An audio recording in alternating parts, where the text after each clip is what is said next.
குவிப்பு வழக்கு. அதனால தான் போய் ஒரு 45 லட்சம் எடுத்து போய் திருப்பதி ஏழுமலையானுக்கிட்ட எடுத்து போய் 40 உண்டியில் போட்டு வந்தேன். நான் கொடுக்கல, என்னோட குடும்பத்தார் தான் கொடுத்தாங்க. வேறு ஒரே விஷயம், நீ மந்திரியா இருக்கிற அப்புறம் எப்படி போய் போட்டேன்? அதான் குடும்பத்தார் கொடுத்துட்டாரு. அதான் குடும்பத்தார் கொடுத்தாருன்னு என்ன அர்த்தம்? 45 லட்சம் எடுத்து போய் ஒரு திருப்பதி தேவஸ்தானம் உண்டியில் போடுறேன்னா அப்போ ஏதோ ஒரு கொள்ளை அடிச்ச பணத்தை தானே எடுத்து போய் போட்டுருக்கிறேன். இன்னும் உழைச்சி சம்பாதிச்சு செக்கிழுத்து சம்பாதிச்சு பணமா கேன்னாரு இல்லை பரம்பரை கோடீஸ்வரனா? ஏவா வேலு, துரைமுருகன் மைன்ஸ், இந்த 3 பேரை மட்டும் தூக்குனாவே தமிழ்நாட்டுக்கு ஒரு வருஷத்துக்கான பட்ஜெட்டை போடலாம். இல்லை இந்தியாவுக்கே ஒரு வருஷத்துக்கான பட்ஜெட்டை போடலாம். அவ்வளோ பணம் இவங்க கையில் இருக்குது. 4வது ஆள் செந்தில் பாலாஜி. இந்த 4 பேர்கிட்ட இவ்வளோ இருக்குது. அப்புறம் 5வது ஆள் யாருன்னா மூர்த்தி, மதுரை மூர்த்தி, ரிஜிஸ்ட்ரேஷன். இவங்களை மட்டும் பிடிக்க முடியாதா மத்திய அரசு? இப்போ கேஎன்ஏரை பொறுத்த வரைக்கும் அவர் டெல்லியில் ஏதாவது பேச்சுவார்த்தை நடத்திட்டு தஞ்சைவாடு, இவர் தெலுங்காரு, ரெட்டியார், இவர் கேஎன்ஏரு சந்திரபாபு நாயுடு மூலிமா பேச்சுவார்த்தை நடத்தி ஆஃப் பண்ணி வச்சிருக்காரு. எல்லாமே தென் மண்டலத்தில் எல்லாமே சந்திரபாபு நாயுடு தான் புரோக்கர் வேலை பார்க்குறாரு. ஒரு சிஎம் வேலை பார்க்கல. ஆந்திர சிஎம் இல்லை, அவர் தமிழ்நாட்டோட புரோக்கர். அவர் திமுகவோட புரோக்கர்னே சொல்லலாம். புரோக்கரேஜ் வேலை பார்க்குறாரு. ஏங்க பிரைம் மினிஸ்டர் போய் அன்றைக்கி பார்த்ததுக்கு அப்புறம் அதோட அந்த ஒரு தம்பி உதயநிதி ஸ்டாலினோட ஆகாஷ் பாஸ்கர், அந்த சினிமா துறை, அது இதுன்னு 1000 கோடி மதுவிலக்கு 1020 எல்லாம் பண்ணிக்கல. எங்கே போச்சு அதெல்லாம்? எங்கே போய் நிற்கிது? எங்கே போய் முட்டி நிற்கிது? நீதிமன்றத்தில் என்ன கூட அது வெக்கேட் பண்ணுறதுக்கு எவ்வளோ நாளும் ஒரு அரசு? சார், இப்போ கேஎன்ஆர்ட்ட எவ்வளோ சொத்துக்கள் இருக்கு? ஒரு 1.5 லட்சம் கோடி இருக்குதுங்க அவர்கிட்ட. திமுகவோட கஜானா இப்போ அவருங்க. இப்போ இவங்க 4 பேர் தானே சார் கட்சியினுடைய மெயின் பில்லர்ஸ். இதுதான் சார், இவங்க தான் சார் சோர்ஸ். அந்த பணம் இப்போ ஓட்டுக்கு 2000 ரூபாய் கொடுக்கணும்னு முடிவு பண்ணிருக்குது. இல்லை 1000 ரூபாய்னாங்க. இப்போ 2000 ரூபாய் வரைக்கும் ஓட்டுக்கு செலவு பண்ணுறது திராவிட முன்னேற்ற கழகம் முடிவாக இருக்குது. துர்கா ஸ்டாலின் அம்மையாரோட பணம் வட்டிக்கு போகுது அப்படின்னா அது எப்படி சார் எடுத்துக்கிறது? அது ஃபுல்லாக அந்த பணத்தை எவ்வளோ தான் வச்சுன்னு இருப்பீங்க. வெளிநாட்டுக்கு போகுது, துபாய்க்கு. வெளிநாட்டுக்கு போன பணம் வெளிநாட்டில் இருக்குது ஒரு பக்கம். இங்கே செந்தில் பாலாஜி மூலிமா அந்த பணம் ஃபுல்லாக மார்க்கெட்டில் சுற்றிட்டுருக்கு. கரூரா? கரூர் அந்த ஃபைனான்ஸ் கம்பெனி, கரூர் டீம் ஒரு ஃபைனான்ஸ் கம்பெனி ஃபுல்லாக நாமக்கல், கரூர், சேலம் அந்த பக்கம் கோயம்புத்தூர் வரைக்கும் அதை போகுது.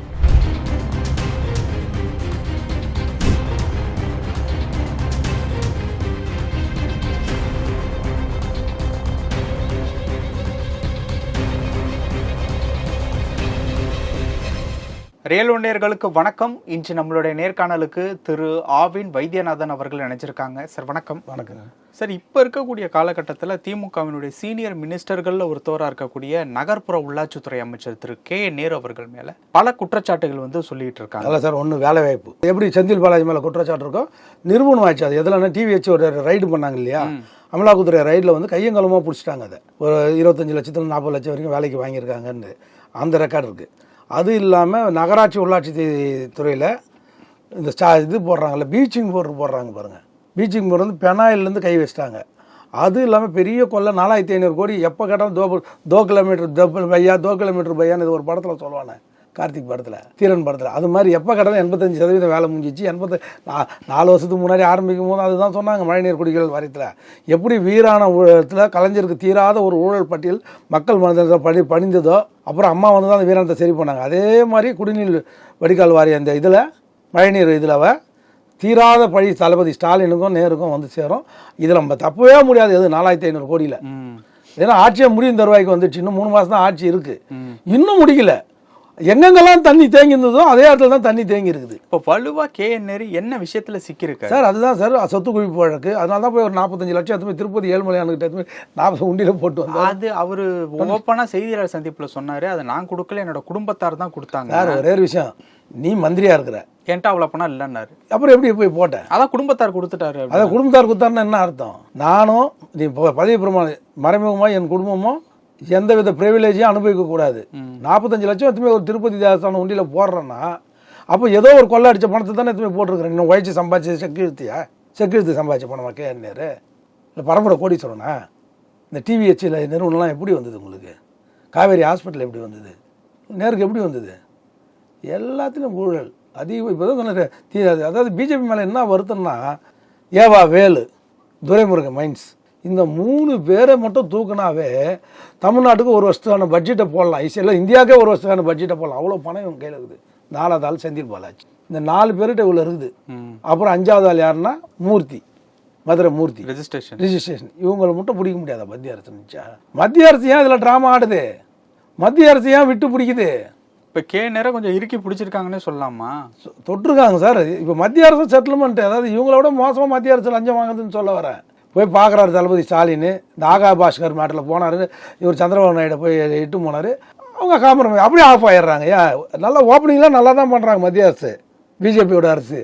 ஆனால் ஃபினிஷிங் சரியில்லையே. இப்போ கேஎன் நேரை பொறுத்த வரைக்கும் அவர் டெல்லியில் ஏதாவது பேச்சுவார்த்தை நடத்திட்டு திரு தஞ்சபாபு, இவர் தெலுங்காரு ரெட்டியார், இவர் கேஎன் நேரு சந்திரபாபு நாயுடு மூலிமா பேச்சுவார்த்தை நடத்தி ஆஃப் பண்ணி வச்சிருக்காரு. எல்லாமே தென் மண்டலத்தில் எல்லாமே சந்திரபாபு நாயுடு தான் புரோக்கர் வேலை பார்க்குறாரு. ஒரு சிஎம் வேலை பார்க்கல. ஆந்திர சிஎம் இல்லை, அவர் தமிழ்நாட்டோட புரோக்கர். அவர் திமுகவோட புரோக்கர்னே சொல்லலாம். புரோக்கரேஜ் வேலை பார்க்குறாரு. ஏங்க பிரைம் மினிஸ்டர் போய் அன்றைக்கி பார்த்ததுக்கு அப்புறம் அதோட அந்த ஒரு தம்பி உதயநிதி ஸ்டாலினோட ஆகாஷ் பாஸ்கர் அந்த சினிமா துறை அது இதுன்னு 1000 கோடி மதுவிலக்கு 1200 எல்லாம் பண்ணிங்களே, எங்கே போச்சு அதெல்லாம்? எங்கே போய் நிற்கிது? எங்கே போய் முட்டி நிற்கிது? நீதிமன்றத்தில் என்ன கூட அதை வெக்கேட் பண்ணுறது எவ்வளோ நேரம் ஒரு அரசுக்கு? ஏன் பண்ண மாட்டீங்க? நீதிமன்றம் வந்து ஊழல் பண்ணுறவனை விட்டுடுன்னு சொல்லுமா? நீதிமன்றத்துக்கு அந்த அதிகாரம் கிடையாது. ஊழல் பண்ணுறவனை விட்டுருன்னு சொல்கிற அதிகாரம் நீதிமன்றத்துக்கும் கிடையாது. நீ கரெக்டாக பேச பதிவு பண்ணு, கரெக்டான முறையை பயன்படுத்துன்றாங்க. சாட்சிகள் எவிடன்ஸ் வந்து எவிடன்ஸ் ஆக்சி ரொம்ப முக்கியம். எனக்கு அது பிரகாரம் கரெக்டாக கொடுன்னு தான் சொல்கிறேன். நீ ஏன் கரெக்டாக கொடுக்க மாட்டேற? ஏன் லாக் பண்ணுற? சும்மா தொடர, ஆனால் விட்டுடுற. இப்போ உட்காந்து டிஜிபிக்கு ஏன் லெட்டர் எழுதல? நேரு மேலே நடவடிக்கை எடு. இப்போ லெட்டர் எது அமலாக்கத்துறை. அமலாக்கத்துறை எத்தனை வழக்கெல்லாம் வந்து இவங்க விடுவிச்சிருக்குது, சரியாக வந்து வழக்கை பதிவு பண்ணல. சார் இப்போ கேஎன்ஆர்ட்ட எவ்வளோ சொத்துக்கள் இருக்கும்? ஒரு 1.5 லட்சம் கோடி இருக்குதுங்க அவர்கிட்ட. திமுகவோட கஜானா அவருங்க. அவரும் வேலுந்தாங்க திமுகவோட கஜானா. எந்த மாதிரி பணம் கட்சிக்கு கை மாறுது, எப்படி கொடுக்குறாங்க அவங்க? அதே மாதிரி அம்மா துர்கா ஸ்டாலினோட பணம் ஃபுல்லாக செந்தில் பாலாஜி இருக்குது. வட்டி விட்றாருப்பலாங்க அது ஏரியா ஃபுல்லாக. மொத்தம் வட்டிக்கு விட்றாரு. ஸ்பீடு வட்டி, அந்த அடல் வட்டி, அந்த வட்டி எல்லாம். அதனால தான் இவங்களால செந்தில் பாலாஜியும் விட முடியல. சரி, இப்போ உங்களுக்கு தெரியும் அறிவிக்கப்படாத மந்திரி யார் தெரியுங்களா? எலக்ட்ரிசிட்டிக்கும் மது ஆயத்திற்கும் செந்தில் பாலாஜி. முத்துசாமி கிடையாது. முத்துசாமி கிடையாது. அவர் சும்மா பேருக்கு தான் நேம் லேண்டர் அவர். அதே மாதிரி நம்ம பாவம் நல்ல மனுஷன் யார், இந்த மின்சாரத்துறை அமைச்சர், அவரும் நேம் லேண்டர். அவர் நினச்சா ஒரு காகிதம் பொறுக்கிற இது கூட அந்த இதில் பெருக்கிற வேலைக்கு கூட ஒருத்தர் வைக்க முடியாது. எல்லாம் செந்தில் பாலாஜி தான். அவர் கையெழுத்து போடும்போதே எப்படி 10 ரூபா பாலாஜி என்ன பண்ணுவார்னு எல்லாருக்கும் தெரியும். அவர் கையெழுத்து போட இப்போ கையெழுத்து போட வைக்கும்போது என்ன நடக்கும்? அவங்க பாவம் இவங்க 2 பேரை பார்த்து நம்ம பரதாவை தான் பண்ணோம். யார்? ஆனால் முத்துசாமியை பார்த்தோம், அரியலூர் சிவசங்கர் அண்ணனை பார்த்தோம். இவங்களை ஃபுல்லாக எதுவுமே பண்ண முடியாது. ஃபைலில் அவர் எழுதி வைக்கிறது தான் கையெழுத்து போடணும். அவர் தான் டிசைடி. ஒரு குப்பை கான்ட்ராக்ட் ஆள்றதுக்கு கூட அவர் தான் முடிவு பண்ணுவார். யார்? செந்தில் பாலாஜி தான். கேஎன்ஆருடைய பணம் கட்சிக்கு எந்த வகையிலெல்லாம் கை மாறிட்டு இருக்கு? அதாவது கமிஷனா அந்த மாதிரியான விஷயங்கள். அதே மாதிரி அண்ணாமலை இப்போ வந்து சமீப காலமாக செந்தில் பாலாஜியை விமர்சனம் பண்ணுறதில்ல, பார்த்தீங்களா? ஆமாம் ஆமாம், செட்டில்மெண்ட் ஆகிடுச்சு அண்ணாமலை. திமுகவில் முக்கால்வாசி பேர் அண்ணாமலைகிட்ட செட்டில்மெண்ட் ஆகிடுறாங்க. அண்ணாமலையும் இப்போ திமுகவை பெருசாக எதுக்கிறதில்ல. எடப்பாடியே முதல் மந்திரி ஆகக்கூடாது, அதை ஒழிக்கணுன்றதுல தான் தனி கவனம் செலுத்துறாரு தவிர திமுக அட்டாக்கே பண்ணுறதில்ல. யார் முன்ன மாதிரி? இப்போ இவங்க 4 பேரும் தானே சார் கட்சியினுடைய மெயின் பில்லர்ஸ். இதுதான் சார், இவங்க தான் சார் சோர்ஸ்.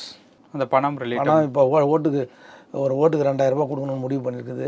இல்லை 1000 ரூபாய்னாங்க. இப்போ 2000 ரூபாய் வரைக்கும் ஓட்டுக்கு செலவு பண்ணுறது திராவிட முன்னேற்ற கழகம் முடிவாக இருக்குது. ஓட்டுக்கு பணம் கொடுத்து இந்த ஓட்டு வேட்டையை நடத்தணுன்றதுல முடிவாக இருக்காங்க. 2000 ரூபாய்னா கிட்டத்தட்ட ஒரு தொகுதிக்கு வந்து 20 கோடியிலேருந்து 25 கோடி ஓட்டருக்கு மட்டுமே செலவு பண்ணணும்.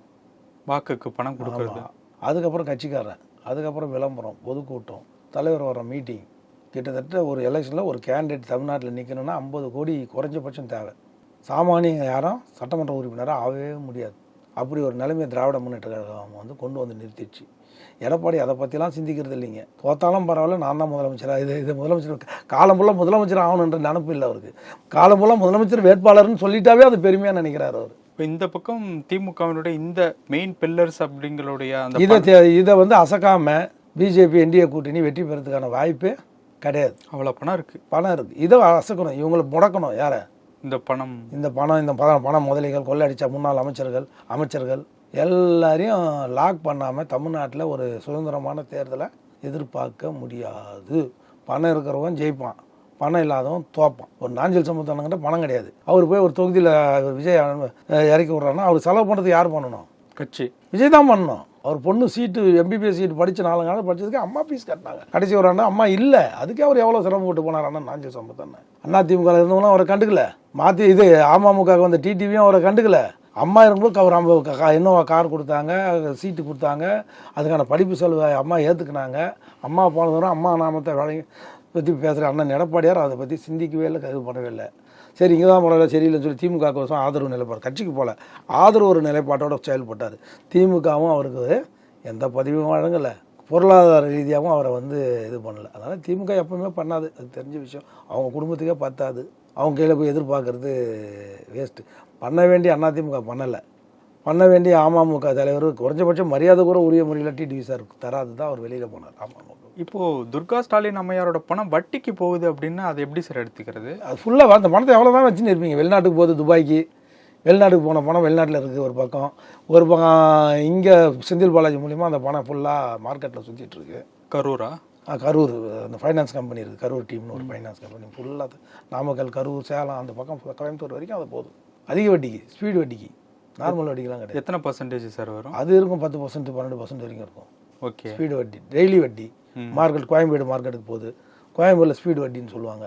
அது மாதிரி நயனார் நாகேந்திரன் பணமும் போகுது ஸ்பீடு வட்டி. வெறும் நான் திமுக மட்டும் குறை சொல்கிறீங்க, பிஜேபி உயர்த்தி வருது. நயனார் நாகேந்திரன் பணம் இன்றைக்கி ஸ்பீடு வட்டி, அண்ணா நகர், கோயம்பேடு எல்லாம் நயனார் நாகேந்திரன் பணம் தான். இவங்களாம் பிஸ்னஸ் பண்ணுவாங்க, அநியாய வட்டிக்கு பண்ணுவாங்க. ஆனால் இவங்களாம் மக்கள் சேவைக்கு மாநில தலைவராக இருப்பாங்க. பல விஷயங்கள் பேசணும். நேரத்துக்கு ரொம்ப நன்றி. ரொம்ப நன்றி.